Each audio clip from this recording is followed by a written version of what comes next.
ওই দেখ সিংহ ঘুমিয়ে আছে। এক কাজ করি, ওর বাচ্চাটা আমরা চুরি করে নিয়ে চলে যাই, নিয়ে গিয়ে আমরা ওকে বড় করব, তারপরে ওর বাবার সাথে ওর যুদ্ধ লাগিয়ে দেব, আর তারপরে ওর বাবাকে আমরা মেরে ফেলবো, তারপরে আমরা এই জঙ্গলে রাজ করব। আরে বোন চল তাড়াতাড়ি সিংহর বাচ্চাটাকে চুরি করে নিয়ে চলে যাই। আরে আমার বাচ্চা কোথায় গেল?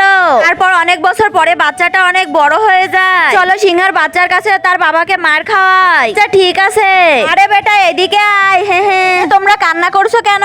কি হয়েছে তোমাদের? এই জঙ্গলে সিংহ আমাদেরকে মারবে বলেছে, তাই জন্য তো আমরা কান্না করছি। তাই এই ব্যাপার, চলো আমার সাথে।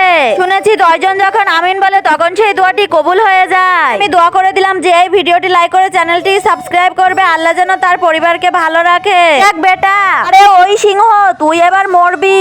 কি তুই মারবি আমাকে? দাঁড়া। তোমরা কি করছো? দাঁড়িয়ে যাও তোমরা। সিংহ মামা, এটাই তোমার ছেলে।